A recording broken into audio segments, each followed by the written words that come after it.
avez fait un lexique, l'Académie de Marseille, c'est pas des gens qui viennent du quartier nord, l'Académie de Marseille a fait un dictionnaire du parler marseillais. Oui, ben justement, on en parlait, et j'y viens, excusez-moi. En même temps, je vais répondre à une de vos premières questions.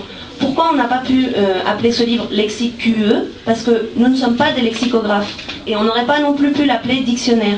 N'importe qui ne peut pas décider d'écrire un dictionnaire ou un lexique. Donc c'est l'astuce qu'a trouvé l'éditeur, si vous voulez, pour lui laisser quand même dans le titre le mot lexique. Donc ça c'est la première chose. Après ça convenait, pardon, laissez-moi finir s'il vous plaît. Ça convenait, parce que comme vous l'a dit Franck, dans l'esthétique des graffeurs, non mais parce que vous riez, mais moi je trouve que vous dites des choses quand même assez choquantes. Donc s'il vous plaît laissez-moi répondre, après on peut débattre encore. Dans l'esthétique des graffeurs ça convenait. Je vais être inconvenant.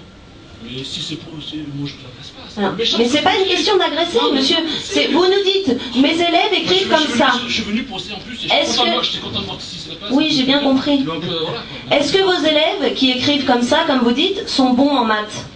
Est-ce qu'ils ont des bonnes notes en maths et dans les autres matières? Est-ce que vous ne croyez pas que le fait qu'ils écrivent, qu'ils aient des problèmes d'orthographe, n'a pas grand-chose à voir avec le fait que par ailleurs, ils parlent entre eux, entre jeunes, une langue qui leur est propre, c'est un argot comme un autre. Comme nous on l'a fait quand on était plus jeunes. Comme tout le monde, je veux dire, comme dans tous les milieux, il y a des argots et ça n'empêche pas les gens de passer d'un langage à l'autre. Je veux dire, c'est pas...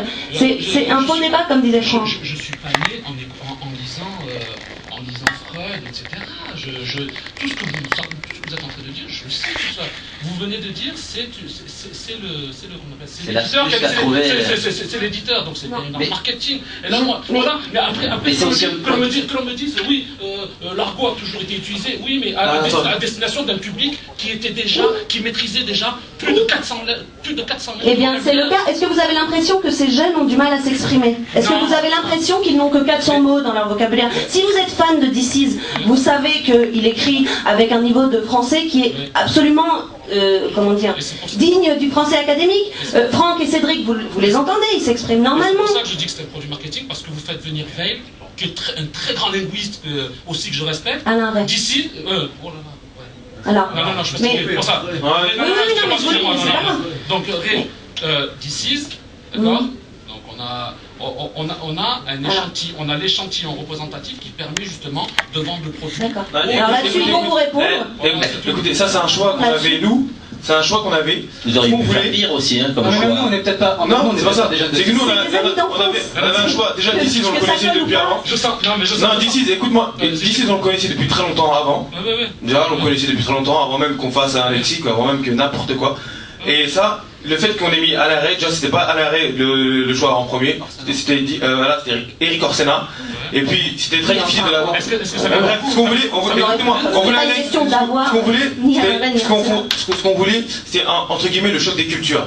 D'ici, nous représentait bien, là, parce que c'est un mec de la cité et tout, rappeur, etc. Et à l'arrêt, représentait entre guillemets l'Académie française. Ce qu'on voulait, c'est qu'il y ait un dialogue entre ces deux mondes, je dirais. Ces deux personnages-là qui aiment la langue française, qui aiment les mots. C'est ce qu'on voulait, tout simplement. Qui cautionne au niveau linguistique notre projet, parce que quand même quelque part on a quand même travaillé pour aller chercher les pendant 3 ans. C'est pas Fleuve Noir qui est venu chez nous et qui a fait un casting, qui a dit je voudrais un Renoir. Une fois je vous souhaite, mais honnêtement. Non mais je veux pas que tu partes avec l'idée que c'est un produit marketing. On n'a pas été manipulé. Nous souhaiter une réussite et dire ça pue le marketing, c'est. Alors attendez-vous à une réaction de ma part, c'est normal. Alors, ah non, ben non. Attends, je prends la parole de ce